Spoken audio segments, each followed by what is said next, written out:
Andai kata hidup cuma sekali, secara moral kita sanggup berkata, alangkah tidak adilnya Tuhan.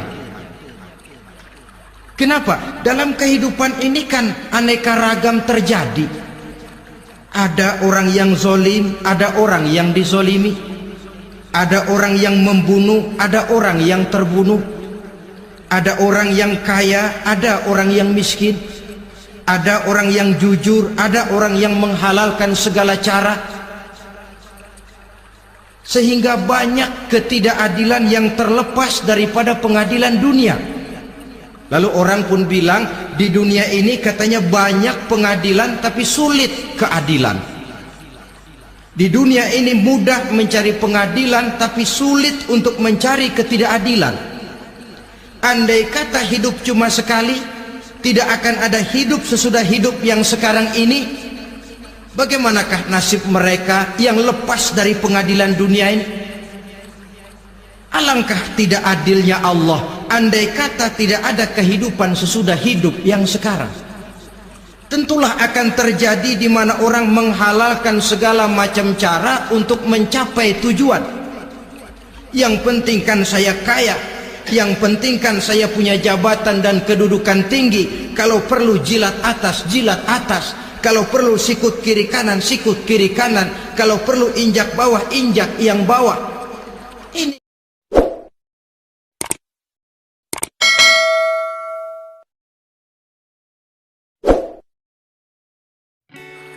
Assalamualaikum warahmatullahi wabarakatuh. Waalaikumsalam warahmatullahi wabarakatuh. Alhamdulillah, wassalatu wassalamu ala sayyidina Rasulillah, sayyidina wa maulana Muhammad ibn Abdullah wa ala alihi wa sahbihi wa mawalah. La haula wa la quwwata illa billah, amma ba'd.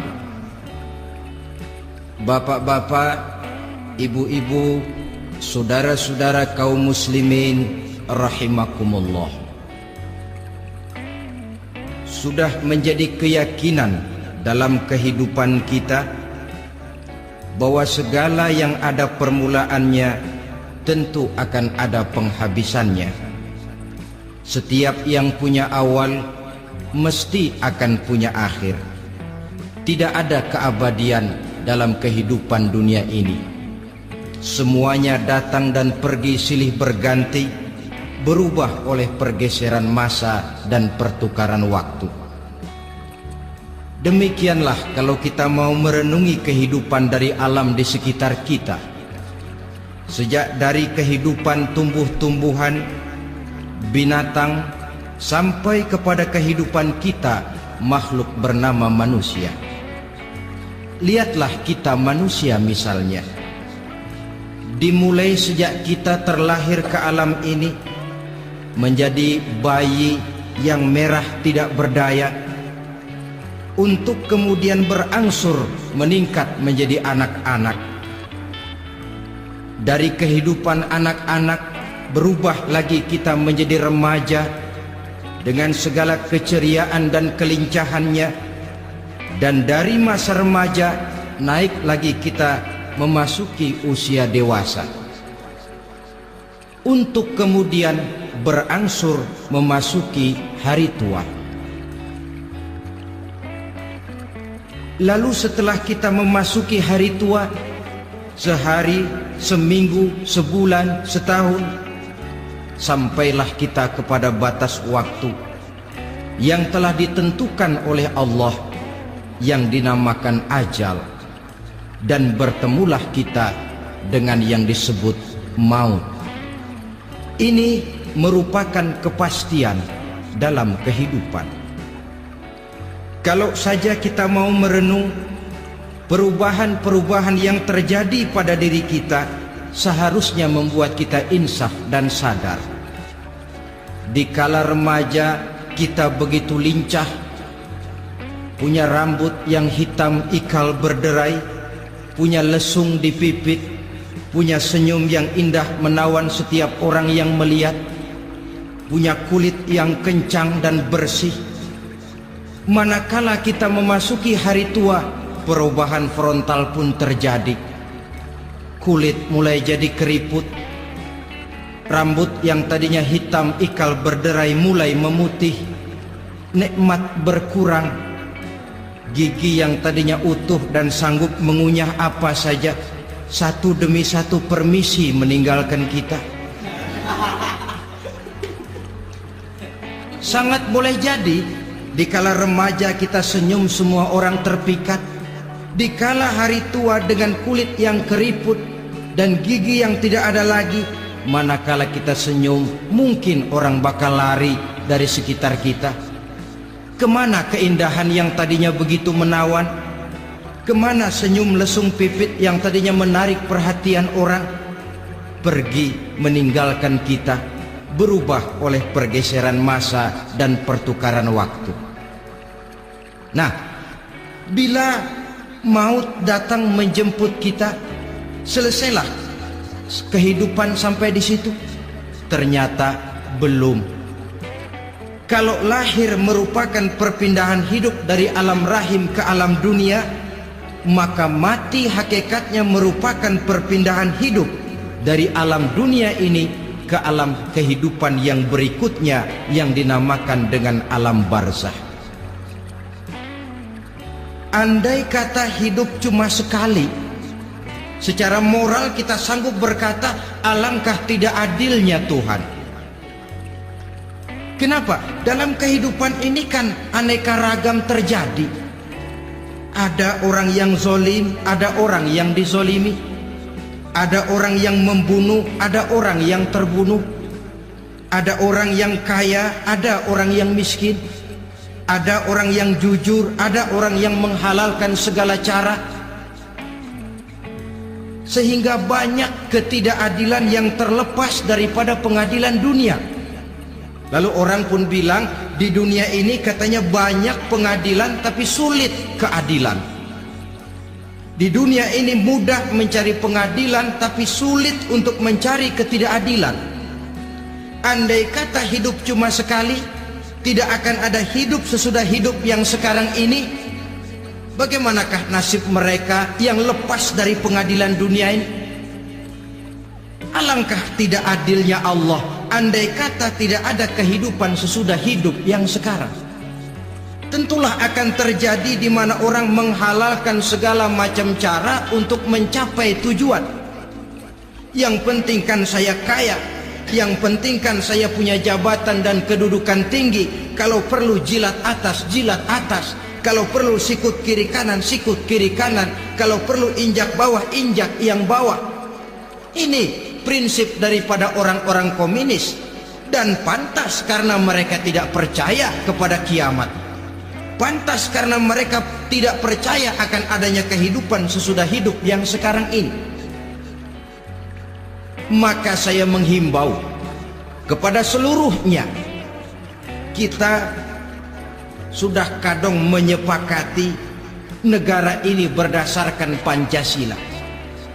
Kita sudah kadung konsensus bahwa PKI dengan seluruh ajarannya tidak punya hak hidup di bumi Pancasila yang kita cintai ini.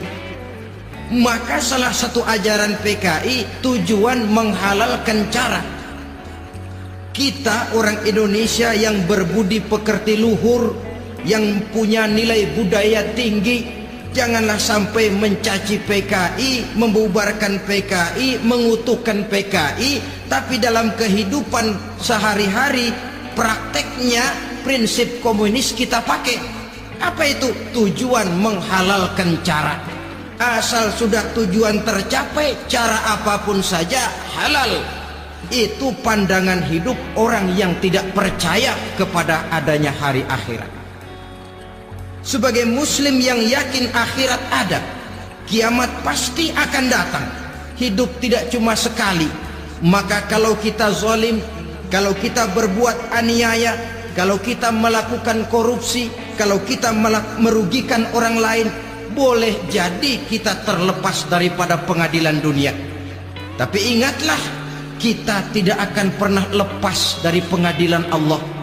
Pengadilan Qadhi Rabbul Jalil, di mana kita akan diadili dengan seadil-adilnya, dan tidak satu perbuatan yang bersifat salah yang bagaimanapun kecilnya yang akan lepas dari pengadilan di akhirat itu nanti. Pantas saja kalau satu hari malaikat Jibril datang menasehati Rasulullah sallallahu alaihi wasallam, yang artinya juga menasehati kita semua. Apa kata malaikat Jibril kepada baginda Nabi? Ya Muhammad, ish ma syi'ta fa innaka mayyitun.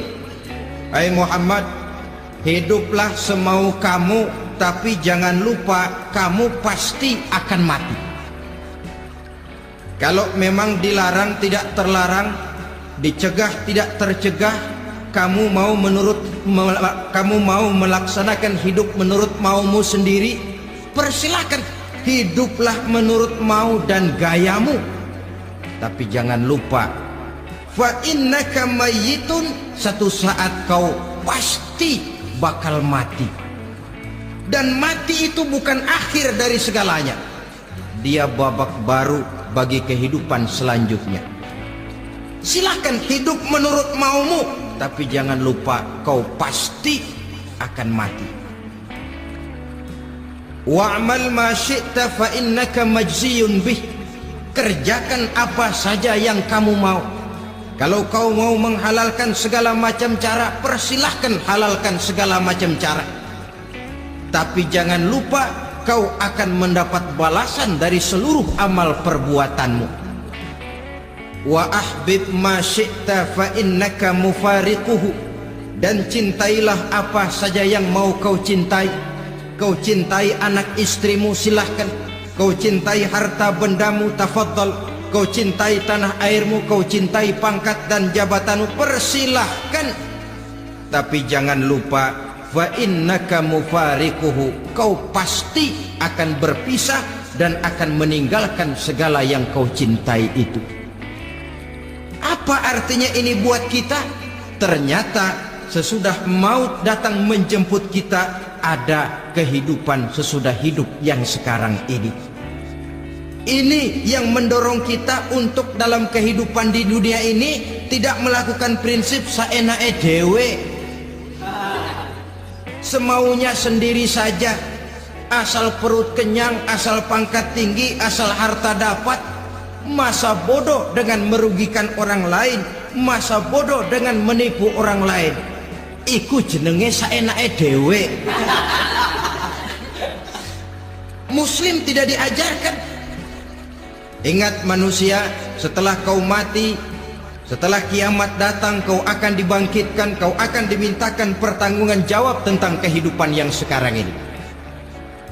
Saudara hadirin, oleh sebab itu kalau kita bicara soal kiamat, soal akhirat, ini memang masalah yang gaib, yang sepenuhnya tidak bisa dicernakan dengan kemampuan penalaran intelektual. Dasar di dalam membicarakan ini tidak lain adalah iman kita kepada Allah Subhanahu wa ta'ala. Bukan cuma zaman sekarang, dari zamannya Nabi. Orang itu kalau sudah bicara kiamat, bicara akhirat, ada yang ragu-ragu, ada yang menolak sama sekali. Bukan dari zaman sekarang, dari zaman dulu. Pernah kok satu saat Rasulullah itu dakwah, menceritakan, saudara-saudara, akan terjadi kiamat di mana Allah akan membangkitkan manusia dari kuburnya untuk memintakan pertanggungan jawab. Ini dalam dakwahnya Nabi pidato macam itu. Apa reaksi orang? Yang beriman ya mantap, tapi yang tidak beriman, bajingan-bajingan Quraisy ini, mereka bertepuk tangan, mengejek, mencaci. Malahan ini yang luar biasa, ada dua orang kafir namanya Ubay bin Ka'ab dan Al-As bin Wa'il. Mendengar pidato macam ini, mereka buru-buru pulang ke rumah. Ngapain? Ngambil pacul. Lalu berangkat nyari kuburan tua. Dia gali itu kuburan, tulang-tulangnya diangkut dibawa ke depan Nabi. Ya Muhammad, tulang-tulang yang udah hancur begini, siapa yang bisa ngidupin lagi? Ah, yang macam-macam aja kamu Muhammad, nggak rasional, nggak masuk akal. Allah menjawab. Apa kata Allah? وَضَرَبَ لَنَا مَثَلًا وَنَسِيَ خَلْقَهُ قَالَ مَنْ يُحْيِي الْعِظَامَ وَهِيَ رَمِيمٌ قُلْ يُحْيِيهَا الَّذِي أَنْشَأَهَا أَوَّلَ مَرَّةٍ وَهُوَ بِكُلِّ خَلْقٍ عَلِيمٌ. Mereka memberikan perumpamaan kepada kami, kata Allah. Mereka melupakan asal kejadiannya. Mereka bertanya, siapa yang sanggup menghidupkan tulang belulang yang sudah hancur kayak begini? Qul yuhyiha allazi ansha'aha awwala marrah. Katakan kepada mereka Muhammad, yang akan menghidupkannya adalah Dia yang telah menciptakannya pertama kali dulu. Kalau Dia sanggup menciptakan, Dia tentu lebih sanggup lagi untuk mengembalikan reproduksi ciptaan itu sebagaimana semula. Yang paling kasihan yang ragu-ragu, akhirat itu ada apa enggak sih? Kiamat itu ada apa enggak sih? Lantaran ragu-ragu, terombang-ambing dia antara harapan dan putus asa, antara kenyataan dan idealisme. Ada yang buta sama sekali 100% terhadap keadaan-keadaan sesudah mati. Perhatian mereka hanya tercurah kepada kehidupan sebelum mati. Yang mereka perhatikan siang dan malam tidak lebih daripada urusan perut. Pergi pagi pulang sore, peras keringat, banting tulang. Cuma soal makan, soal minum, soal pakaian, soal kendaraan, soal rumah tangga, soal anak, soal istri. Yang mereka pentingkan hanya soal-soal politik misalnya, ekonomi, pembangunan dan industri. Untuk soal-soal kayak begitu giat betul, habis seluruh waktu untuk memikirkan meningkatkan kebudayaan, politik, sosial, ekonomi. Kadang-kadang kurang tidur, kurang istirahat, berkeliaran ke sana kemari ke tempat yang jauh-jauh, sampai-sampai kadang-kadang terkena stres, penyakit darah tinggi, ginjal, lever, untuk memikirkan hal-hal yang semata-mata karena dunia saja. Lantas boleh jadi mereka mendapatkan kekayaan yang berlimpah ruah, mendapatkan kedudukan yang tinggi, nama yang semerbak, dikenal orang di barat dan di timur, di utara dan di selatan. Tetapi alangkah kecewanya mereka jikalau datang ajal menjemput nyawa, mati mereka, meninggalkan harta yang banyak, nama yang masyhur. Mereka disebut dengan jasa-jasanya. Radio memberitakan, TV menyiarkan, koran-koran memuat. Bahkan nama mereka kadang-kadang dikenang 2-3 tahun setelah wafatnya. Tetapi dalam pada itu, roh mereka merintih, mengeluh, menderita, karena dilemparkan oleh Allah ke tempat-tempat yang kotor. Penyesalan yang sudah tidak akan ada gunanya lagi. Saudara-saudara kaum muslimin rahimakumullah, oleh karena itu kehidupan akhirat bukanlah dongeng dan tahayul, bukan khurafat dan khayalan. Kehidupan akhirat, hari kiamat adalah kebenaran dan kepastian. Dalam surah Al-Hajj ayat ke-7, Allah subhanahu wa ta'ala menyatakan, wa anna as-sa'ata atiyatun la raiba fiha wa anna allaha yab'asu man fil qubur. Dan bahwasanya kiamat itu sesungguhnya adalah sesuatu yang pasti dan tidak ada keraguan-raguan lagi di dalamnya.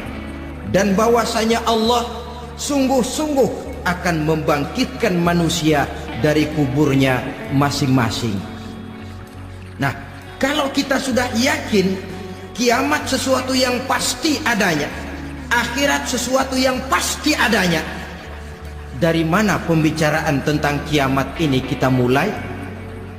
Tentu dari diri kita. Marilah kita mencoba melihat proses perjalanan hidup ini sampai kita memasuki kiamat. Hadirin, tidak ada makhluk secantik manusia. Tidak percaya, pernah keragunan? Nah, saudara masuk ke kebun binatang, segala macam makhluk ada di situ, ratusan macam jenis binatang. Bandingkan dengan saudara, kira-kira cakep mana?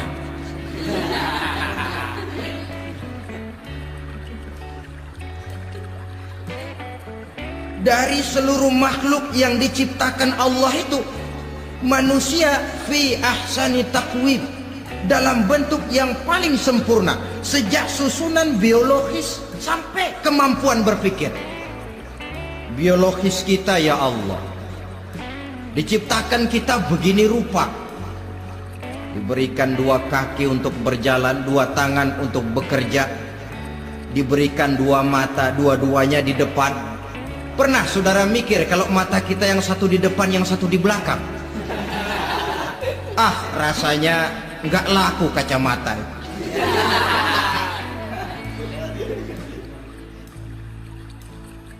Diberikan hidung dengan 2 lubang, tahu betul Allah ke bawah lagi lubangnya. Coba pikir kalau lubang hidung kita menghadap ke atas. Aduh, kalau musim hujan repot jagain hidung. Laqad khalaqnal insana fi ahsani taqwim.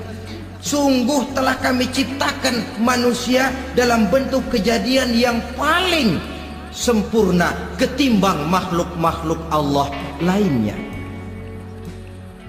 Nah, kesempurnaan manusia ini oleh karena hidupnya terdiri dari 2 unsur pokok. Pertama unsur jasmani dan kedua unsur rohani, jasad dan roh. Jasad yang terlihat sekarang ini, potongan saudara yang ngejedok di depan saya ini jasad saudara. Ini yang berasal dari sari pati makanan yang dimakan oleh bapak ibu kita. Lalu hasil kerjasama yang baik antara ibu dengan bapak, terwujudlah kita. Kalimat langsungnya, jasad ini berasal dari tanah yang tadi berubah dari bayi, remaja, dewasa, meningkat hari tua. Yang berubah itu jasmani kita. Kenapa? Karena jasmani itu materi, benda, daya tahannya terbatas. Dia berubah oleh pergeseran masa dan pertukaran waktu. Apa ada orang makin tua makin cakep? Jasmani oleh karena dia materi, dia berubah oleh pergeseran masa dan pertukaran waktu. Nah, yang menyebabkan jasmani itu bergerak karena ada roh di dalamnya. Ini yang menyebabkan kehidupan. Ini yang menjadi sumber kehidupan, pusat kesadaran dan pengertian dalam kehidupan manusia. Tanpa roh dalam diri kita, maka jasad kita. Pernah lihat orang mati? Nah, itu kalau orang mati, coba perhatikan. Apanya yang kurang? Kupingnya masih ada, tapi sudah tidak sanggup mendengar. Matanya masih lengkap, tapi tidak mampu melihat. Jangankan melihat, terbuka saja tidak. Mulutnya masih ada, tapi sudah tidak bicara lagi. Telinganya cukup, tapi sudah tidak sanggup mendengar. Kakinya lengkap, tapi tidak mampu lagi berjalan. Apa penyebabnya itu? Ternyata jasmani kita, jasad ini manakala sudah ditinggalkan oleh ruh, dia tidak akan bisa berdaya apa-apa, tidak mampu berjalan, tidak pula berbuat, tidak pula bekerja apapun saja. Saudara-saudara, dua-duanya punya kebutuhan. Jasmani ada kebutuhannya, rohani pun ada kebutuhannya. Jasmani yang jelas perlu makan, perlu minum, perlu tidur, perlu pakaian, dan sebagainya. Nah, apabila saat berpisah datang, ajal sampai, berpisahlah roh dan jasad. Dan itulah yang dinamakan dengan maut. Jadi apa sih mati itu? Mati adalah berpisahnya roh dengan jasad. Sebab itu Islam sangat menganjurkan kita untuk banyak-banyak mengingat mati. Bagaimana caranya mengingat mati? Pertama, mati itu kan pasti. Kira-kira yang hadir di sini ada yang nggak mati nggak kira-kira? Semuanya bakal mati kan? Berani? Sekarang mau? Saudara, sebenarnya kalau kita merenung lebih jauh, orang itu tidak perlu takut mati. Walaupun tidak boleh terlalu berani menghadapi mati. Karena bagaimanapun takutnya kita kepada mati, toh dia pasti datang. Bagaimanapun beraninya kita mati, kalau belum ajal, ya tidak mati juga. Jadi muslim itu kan harus berani menghadapi hidup dan tidak takut menghadapi mati. Mati adalah sesuatu yang pasti. Muslim dianjurkan banyak-banyak mengingat mati dalam kehidupan. Caranya bagaimana? Pertama, berziarah, nengokin teman yang sakit. Ya? Suka nengokin teman yang sakit enggak? Oh, itu pahalanya kata Nabi. Menengok orang yang sedang sakit lebih afdol daripada sholat sunnah 1000 rakaat. Apa pernah saudara sembahyang sunnah sampai 1000 rakaat? Nengokin orang sakit pahalanya lebih afdol daripada itu. Kenapa menengoki orang sakit mengingatkan kita kepada mati? Iya ya, ini teman saya yang kemarin segar banget, bercanda sama saya, ketawa sama-sama, sekarang terbaring tidak berdaya, hilang kemampuannya, hilang keceriaannya, sakit. Iya kalau sembuh, kalau ajal, iya sekarang giliran dia, kalau jatuh ke saya. Lalu menghibur teman dengan kata-kata yang enak, yang akan mendatangkan sugesti supaya dia cepat sembuh. Jangan nengokin orang sakit jujur. Sakit apa lu? Perut. Emang teman gua kemarin sakit begini mati. Wah, itu orang bisa jadi shock lantaran etika kita tidak akan sampai ke sana. Menjenguk orang sakit akan mengingatkan kita kepada mati. Apalagi ziarah kubur. Ada yang orang tuanya sudah meninggal? Nah, kalau ada, ya tidak bisa tiap hari, sekurang-kurangnya seminggu sekali. Jumat pagi misalnya, ziarah kita ke kubur. Sehingga kalau kita masuk kubur kan ada etikanya. Assalamualaikum ya ahlal kubur wa inna insyaallahu bikum lahiqun. Hai penduduk kubur, keselamatan bagi kamu dan kami yang masih hidup sekarang ini insyaallah pasti bakal nyusul kamu. Iya, yang kemarin gagah benar sekarang terbaring tanpa daya. Ini unggukan kuburannya. Yang kemarin ada sekarang sudah tidak ada. Kemana dia? Kami satu saat pasti akan begini. Ingat mati. Lalu apalagi yang bisa membuat kita ingat kepada mati? Mengawal jenazah. Bukankah sangat dianjurkan oleh agama? Bahkan kalau bisa sejak mengurusnya, memandikannya, mengkafankannya, menyolatkannya untuk kemudian mengantarnya ke kubur. Hari ini saya antar dia ke kubur, besok boleh jadi saya yang diantar orang. Hari ini saya solatkan dia, besok boleh jadi saya yang disolatkan orang. Hari ini saya masukkan dia ke liang lahat, besok mungkin giliran saya dimasukkan orang ke liang lahat. Ingat mati, tumbuh kesadaran. Lalu daya positifnya dalam kehidupan apa? Nah, saudara-saudara hadirin, orang yang mengingat mati bukan lantas menjadi lemah dalam kehidupan, menjadi putus asa. Bukan itu tujuannya kita diperintah mengingat mati. Jelasnya Islam menganjurkan kita untuk mengingat mati guna maksud-maksud yang positif, supaya orang lalu sadar hidup ini cuma sebentar.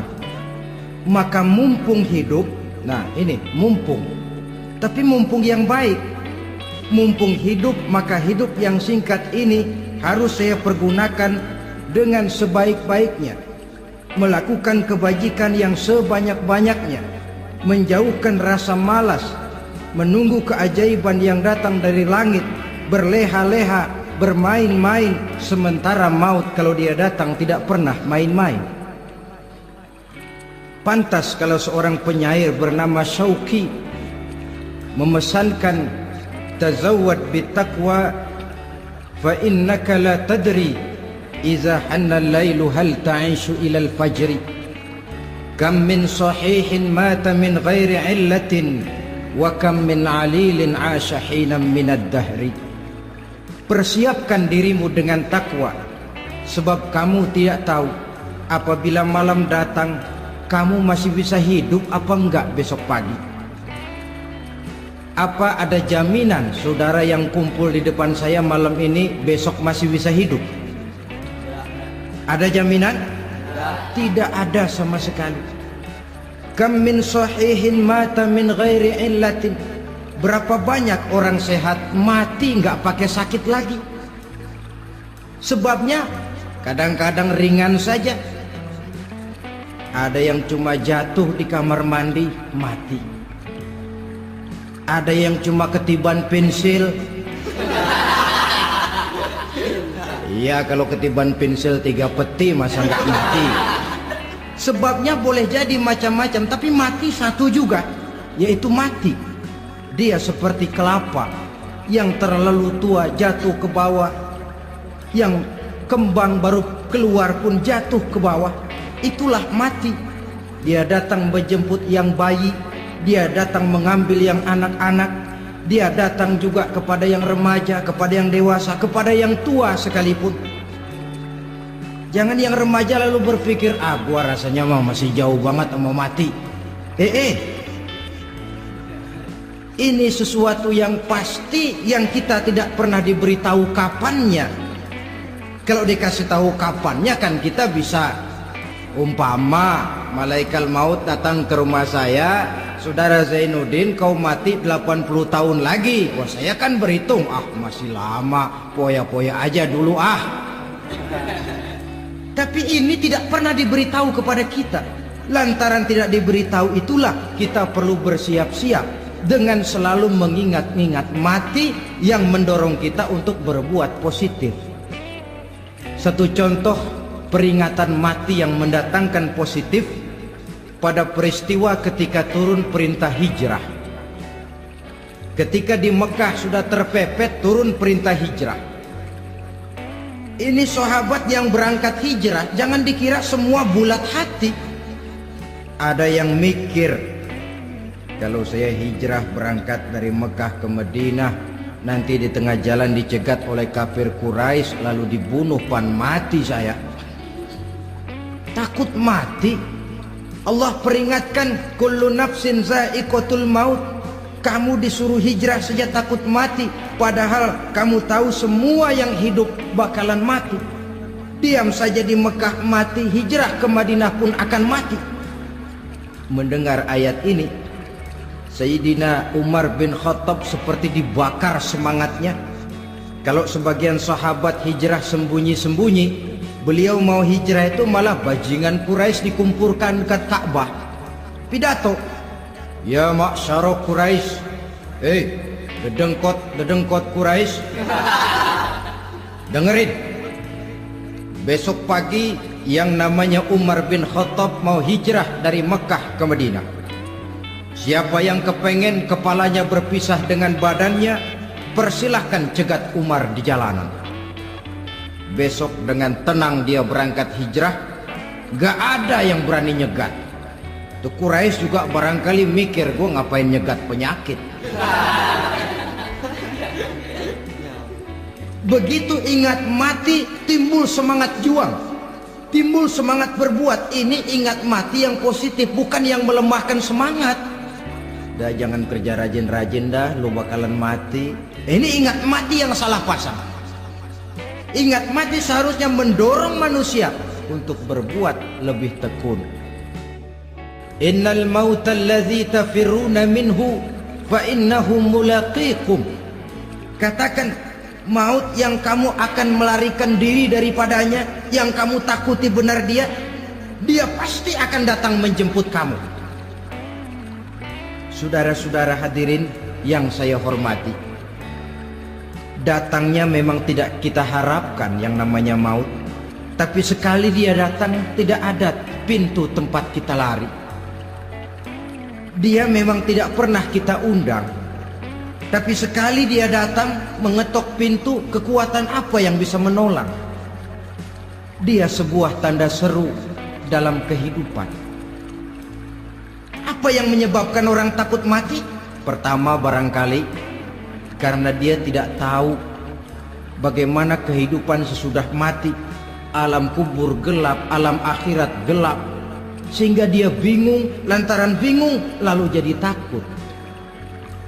Yang kedua boleh jadi oleh bayangan-bayangan dosa yang pernah dia kerjakan di dunia ini. Kerjanya cuma menumpuk dosa. Dia gembira, bahagia, tertawa di atas tumpukan dosanya, merasa segan berpisah dengan seluruh kehidupan ini. Sehingga boleh jadi maut adalah sesuatu yang ditakutkannya benar dalam kehidupan. Tapi bagaimanapun takutnya, tidak ada tempat lari dari dia. Nah, bagaimana caranya maut datang menjemput kita? Bila datang dia, sang malaikat pencabut nyawa, malaikat Israel namanya, hendak mengambil roh kita. Dalam suasana macam begitu, di akhir kehidupan dunia, dalam berhadapan dengan sakaratul maut, terbagilah manusia dalam dua bagian besar. Pertama, yang menghadapi sakaratul maut itu dengan husnul khatimah,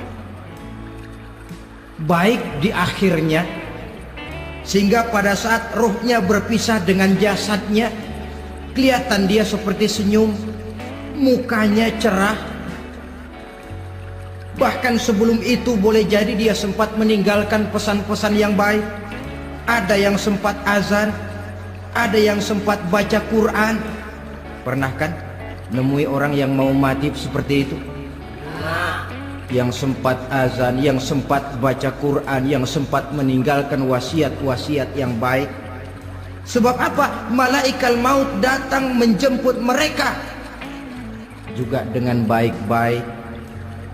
Dicabut ruhnya perlahan-lahan, tapi sungguh pun perlahan-lahan. Pedihnya, sakitnya tetap tiada tara.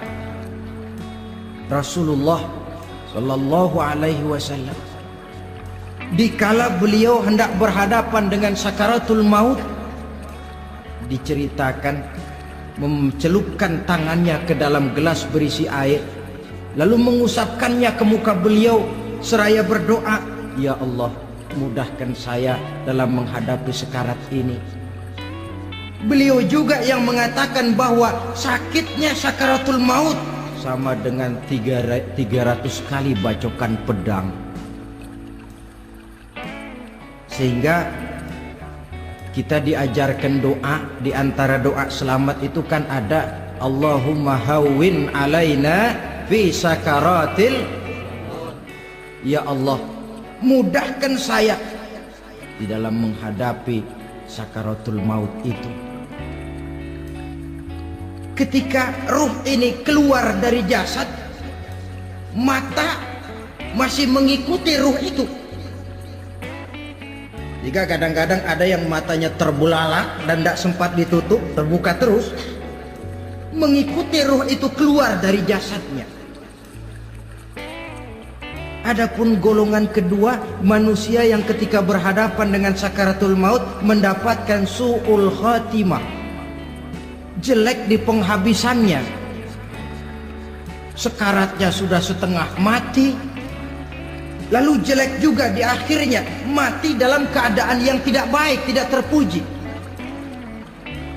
Ada yang lagi megang kartu, mati. Ada yang lagi di tempat ngadu ayam, mati. Ada yang lagi di tempat pelacuran, mati. Ada yang lagi megang botol minuman keras, mati. Nih barangkali malaikat maut gemes banget nariknya, lu bajingan, lu tarik terus sampai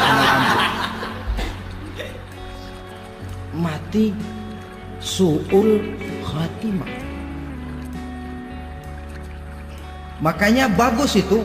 Kadang-kadang di majelis-majelis taklim kan sering dibaca, ya Allah biha, ya Allah biha, ya Allah bi husnil khatimah. Kan ada itu? Ada enggak? Saudara hadirin, mohon agar oleh Allah kita diberikan husnul khatimah, baik di saat ruh akan berpisah dengan jasad. Ini sesuatu yang pasti. Sang malaikat maut datang menjemput nyawa. Setelah ruh berpisah dari badan, maka tinggallah sang badan, ditangisi oleh semua yang kita tinggalkan. Sehingga kepada putrinya Fatimah, ketika malaikat maut datang hendak menjemput baginda Nabi, beliau berkata kepada anaknya, Fatimah, kamu tahu siapa yang datang? Saya tidak tahu, Bapak. Yang datang hadimul lazat. Itu dia yang menghancurkan seluruh kesenangan dunia. Wa qati'us syahwat, yang memisahkan kita dengan seluruh yang kita cintai. Dia malaikat maut, Pak. Manakala jasad sudah ditinggalkan oleh ruh, itulah yang dikerubungi orang. Anak menangis, istri menangis, orang tua bersedih, teman-teman merasa kehilangan, menangisi jasad. Diuruslah jasad kita, dimandikan sebagaimana mestinya, dikafankan dengan kain putih 3 lembar, itu yang hendak kita bawa kembali ke tempat asal kita. Pakaian sutra, jas yang mereknya Switzerland wool, kain yang Samarinda, sepatu yang Belly atau Beltoni, jam tangan yang Rolex, kendaraan yang serba mewah, tidak ada yang menyertai kita. Kain putih 3 lembar itu saja lagi. Demi setelah dikafankan, dibujurkan kita menghadap ke arah kiblat, orang banyak pun datang menyolatkan kita dengan 4 takbir, diiringi dengan doa.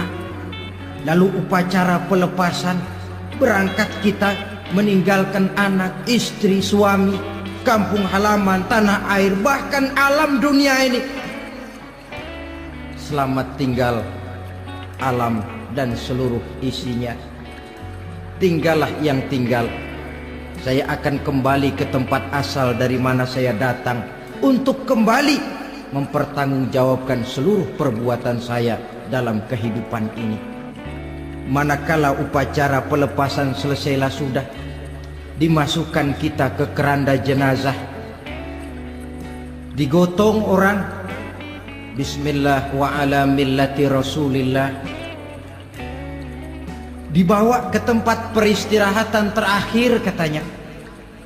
Padahal dulu kalau mau kita istirahat, ke Villa lah kita, ke Bali lah kita, ke Hong Kong lah kita, ke tempat-tempat tamasya yang indah. Oh, rupanya akan sampai juga perjalanan menuju tempat peristirahatan terakhir. yang luasnya tidak akan lebih dari 2 kali 1 meter. Diusung orang kita, diantarkan orang banyak. Manakala sampai ke atas liang lahat, pengusung jenazah dibuka, diturunkan kita ke liang lahat, dibaringkan. Gumpalan tanah akan jadi bantal kita. Muka dibuka, dihadapkan ke arah kiblat. Setelah itu ditutup liang lahat kita dengan kayu. Masih belum kurang, diuruk dengan tanah. Yang menguruk orang-orang yang tadinya mencintai kita, menyayangi kita. Tapi ketika jasad sudah ditinggalkan ruh, habis rupanya cintanya. Coba jasad kalau sudah ditinggalkan ruh, 3 hari aja di rumah, serem. Ya mayit, siapa yang betah nemenin mayit?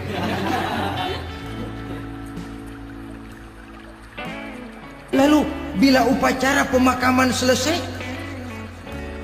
maka berusahlah semuanya. Para pengantar akan kembali ke rumahnya masing-masing. Maka masuk kita ke alam kehidupan, yaitu yang disebut alam barzakh atau alam kubur. Apa selesai hidup sampai di situ? Tidak. Hanya beberapa langkah setelah yang mengantar kita pulang. Diriwayatkan dalam hadis Bukhari dan Muslim, bila seseorang sudah diletakkan di kuburnya, lalu yang mengantar kembali pulang, maka roh si mayit akan dapat mendengar bunyi terompah orang yang pulang itu. Bunyi terompahnya terdengar. Datang 2 malaikat menanyakan dia dengan pertanyaan-pertanyaan yang kalau bisa dijawab dengan betul. Dua malaikat yang bernama Munkar Nakir akan bilang, jawabanmu betul. Tenanglah kau di sini, naumatal arus. Tidurlah kau di sini seperti tidurnya pengantin. Orang yang baik-baik di alam kuburnya akan mendapat nikmat kubur. Sehingga masa penantian yang lama, sebab jangan lupa, kita masuk ke kubur itu kan menunggu sampai datangnya hari kiamat. Jadi kalau kiamat umpama masih 1000 tahun lagi, ya 1000 tahun kita menunggu. Orang yang baik-baik penantian di alam kubur, kata malaikat, naumatal arus, tidurlah kamu seperti tidurnya pengantin. Bagaimana sih tidurnya pengantin? Nggak berasa. Iya, kata anak sekarang, endah aja udah. Begitu mendusin pagi, kata lakinya, malam sebentar bener ya Neng. Sebentar betul katanya malam. Iya tentu saja tidak terasa. Kenapa? Dia tidak pernah memikirkan waktu. Terbawa oleh kenikmatan dan kelezatan yang dirasakannya dalam kehidupan.